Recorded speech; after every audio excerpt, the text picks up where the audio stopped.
Well, welcome back to Session 2 in our study by Max Lucado entitled Fearless. As we are navigating the book and we're talking about biblical principles to overcome the fears that we face in our life, as we were just talking, Doug, there's something that's kind of surprising, and it's the general theme of this session in chapter 3, and it's the fear of disappointing God and being unforgiven. Let's just work our way down through that. Well, we obviously, our goal is to please God, not disappoint Him, but we will. We will disappoint Him at times, just like a child disappoints their parents. And this becoming in fear of that, because now something has happened and there's a rift between God and I. That's a very human thing to think. That's not the nature of God. And page 35, Max wrote this. He says, fear mismanaged leads to sin. Sin leads to hiding. We avoid contact with God. And that's exactly what happens and what we need to make sure does not happen.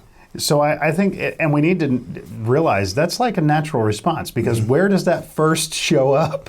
Right? When we're kids. Yeah, but yes, when we're kids, right? Yeah. And we know we've disappointed, but if we go back, the first instance and description of this, I feel like he's Adam and Eve. Yeah, the Garden of Eden. Back in Genesis, the Garden of Eden. They sin, they know, oh no, something's different now, and then immediately they avoid God, right? I mean, they've already had conversations with God. They know who He is. They know His power, all of those things, and they spend time trying to hide, so sin it is going to creep its way into our life, right? And we need to remember it's not a sin to be afraid, but it's how we respond in those fears. And we're much better off coming to the Lord and letting Him help us. Is there anything else that stands out from this first chapter that we're talking about today, chapter 3? Well, the passage that we're in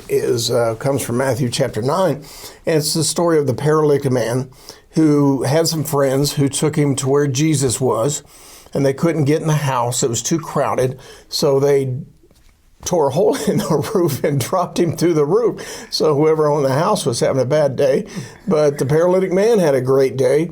All along the way, there were plenty of excuses to be afraid. It's a long trip, and you guys have to carry me. And we get there, and the place is full. You can't even get near the door. What are we going to do? But they kept making sure they drew closer to Jesus. And that's what we need to learn from that we always have the opportunity to draw closer, especially in times of fear. Yeah, so the road to Jesus, getting closer to Him, right? That always helps us. Let's jump down to chapter 4.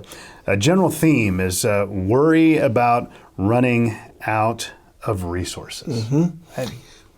I'm sorry. No, go ahead. So Max says this. He says, worry has more questions than answers.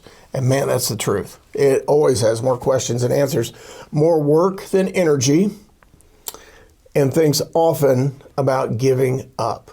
And I can't think of a better description of being in fear than those words. You know, I think that fear plagues a lot of people when you look at it from a description, from that standpoint. Because there's a lot of people, when they think about fear, they're thinking, oh, I'm not, afraid, because at the moment they're not gripped by fear, right? But when you start looking at some things about fear, it has more questions than answers, more work than energy, and thinks often about giving up, right? There's a lot of people that think about giving up.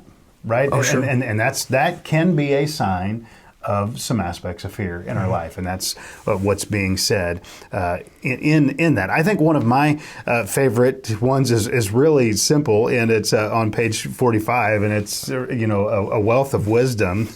Worry accomplishes nothing, right? Yeah. How many days have you found yourself worrying and you realize, okay, I've been worried about something. I could have made a decision, but 2 hours have gone by, or three hours have gone by, or maybe it turns into days or weeks or months, or in some cases years, right?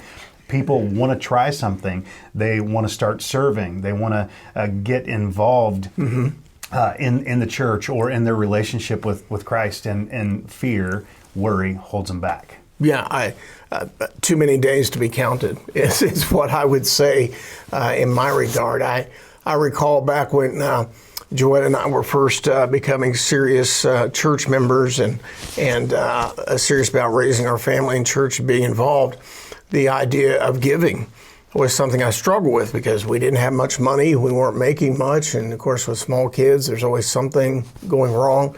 And a very wise man said, well, start giving something, you'll see how God does, and work up to that 10%, and then you'll be thrilled to give over and above that. And he was absolutely right. I love it. Just get started, right? Mm-hmm. There's a lot of times as Christians, we hear things about all the things we need to stop doing, and there's some things we need to stop doing. But getting started, it helps alleviate some of those fears. Anything else, any other highlights that you want to speak to before we close out session 2? The book says on page 46, Jesus doesn't condemn legitimate concern for responsibilities, but rather the continuous mindset that dismisses God's presence. When we, for lack of a better term, this is a Hoosier term, when we wallow in fear, that's when we're dismissing God in all this. The question we need to be asking is, where is God in all this? Yeah. What's he doing? What's he up to? Mm-hmm. Yeah, absolutely. So as we kind of wrap things up, pages 49 to 51, we want you to review the worry list and have the acrostic prepared.